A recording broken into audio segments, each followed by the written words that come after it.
Fantástico traz agora uma entrevista exclusiva com um dos 6 sobreviventes da tragédia da Chapecoense. Ervin Tumiri, tripulante do voo, voltou para a Bolívia este fim de semana. Ele recebeu nossa equipe no hospital onde está internado, em Cochabamba, e pela primeira vez contou os detalhes do que ele viveu naquela noite. A reportagem é de Tiago Eltz e Américo Figueroa. Para Ervin, é difícil começar a contar essa história. Eu tento ajudar, lembrando que ele teve momentos heróicos. Eu ainda não vi o vídeo. O vídeo que Ervin ainda não viu o mostra sendo resgatado. Ainda em estado de choque, ele tenta salvar os amigos da tripulação do voo.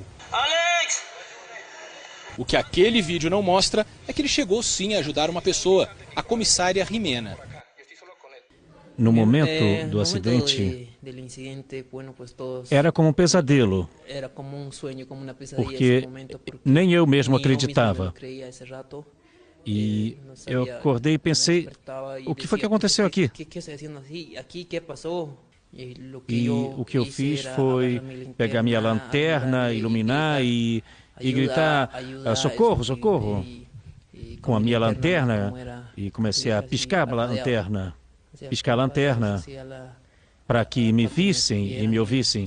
Jimena estava a 5 metros de mim, porque eu estava com o rosto no chão. Aí eu levantei, assustado, como se eu tivesse dormido. Então eu levantei de repente.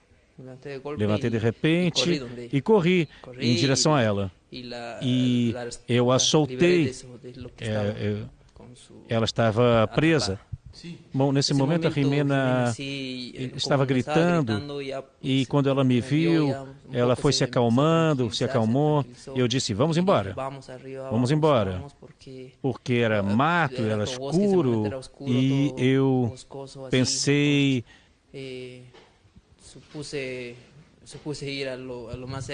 Ir em direção ao aeroporto, eu vi que um avião decolava, então eu vi a direção do aeroporto, qual era. Mas como era mato, eu fui andando nessa direção. Eu pergunto se ele encontrou outras pessoas ainda vivas depois do acidente. No momento de levar a Jimena, sim, eu vi muitos corpos espalhados. Mas não tinha o que fazer, porque eu também não ouvia sinais de vida e, além disso, eu me preocupava com que o avião fosse explodir ou se desmanchar, e por isso que eu fui me afastando com a Jimena.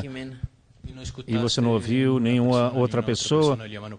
Lá em cima, quando fui descansar, sim, eu ouvi uma pessoa falando com sotaque brasileiro e perguntando, tem alguém aí? E eu também perguntei, onde você está? E eu quis ir nessa direção, mas o corpo não respondia. Aqui, algo assim, eu ouvia. Ele respondia. E quando ele respondia, a minha intenção era que ele não se calasse, mas fazer com que ele continuasse falando, gritando. Era a minha maneira de ajudá-lo, para que ele não se calasse. Ervin afirma que não foi dado para os passageiros e para a tripulação nenhum aviso de que todos corriam risco. Não. Avisaram que íamos pousar, um pouso normal. Conta, inclusive, que pouco antes da queda estava conversando tranquilamente com o técnico da Chapecoense. Eu falei com o técnico e o técnico estava me ensinando a falar português. E quando ele disse, falaram, afivelem os cintos porque vamos pousar. Então todo mundo voltou à sua poltrona, afivelharam os cintos e as luzes se apagaram e começou a vibrar. E eu pensei que essa vibração fosse que nós estivéssemos pousando, um pouso normal. Eu pensei que era isso, mas não foi. Eu apenas ouvi como...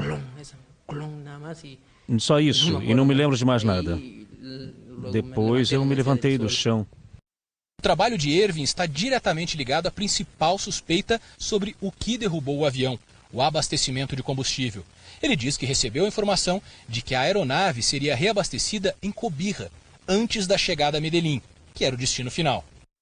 Nós, como técnicos, nós fazemos o pré-voo, nós temos uma lista de checagem de tudo que é preciso fazer no avião. Nós nos preocupamos com isso. Nós fazemos... Bom, isso, a Lamia tem o seu gerente, tem o gerente, tem o seu pessoal, é outra coisa. Mas eu faço o meu trabalho, eu sigo tudo aquilo que me ensinaram sobre o avião. Eu fiz o relatório de que íamos até Cobija.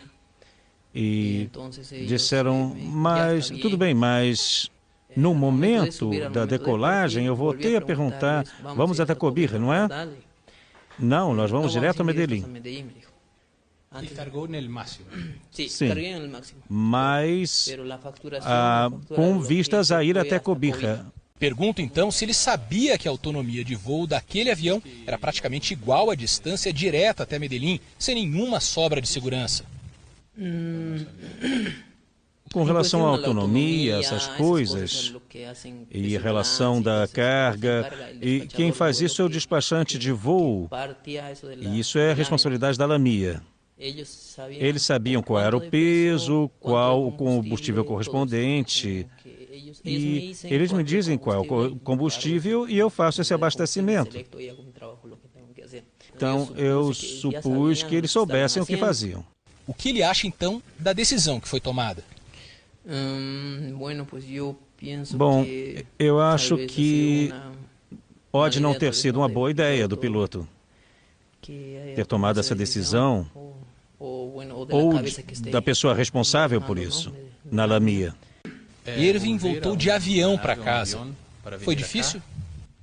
Bom, no começo sim, quando nós viemos lá de Medellín a Bogotá. O pouso me deixou um pouquinho nervoso. Eu volto a tocar um assunto que ele me adiantou antes dessa gravação, que espera um pouco mais de responsabilidade de algumas companhias aéreas. Bom, mais responsável porque me fazer ouvir pelo piloto. Eu mesmo me fazer ouvir.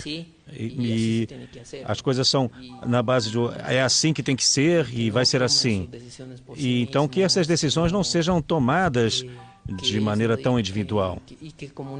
E que isso nos seja comunicado também, para onde vamos, o que vamos fazer, onde vamos fazer o reabastecimento, essas coisas. Eu acho que a tripulação teria que saber, teria que ser tudo dividido. Então, um líder diz, vamos fazer isso, aquilo, eu me refiro a isso. Pergunto se ele se refere diretamente ao piloto do avião que caiu. Olha, eu diria que faltou um pouco mais de liderança, de se pôr de acordo com toda a tripulação. No fim da entrevista, uma revelação. Ervin não seguiu o procedimento de segurança indicado para pousos arriscados. Não, eu não disse nada disso. Não disse isso para a imprensa.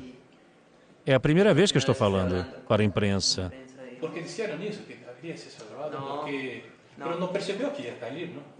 Não, conforme eu disse, ninguém percebeu. Estavam todos prontos para pousar para um pouso normal. E em nenhum momento eu fiz isso, conforme eu disse, isso era preparação para um pouso normal. E qual a primeira coisa que ele quer fazer quando acabar o tratamento? Primeira coisa, bom continuar com o meu trabalho e continuar me preparando para não deixar de voar, terminar o meu curso de pilotagem, eu quero ser um piloto comercial também, e terminar o meu curso de pilotagem. Eu já tinha desligado o microfone, mas o repórter Américo Figueroa continuou a gravar imagens de Ervin. Foi assim que soubemos que o jovem boliviano tem um novo sonho.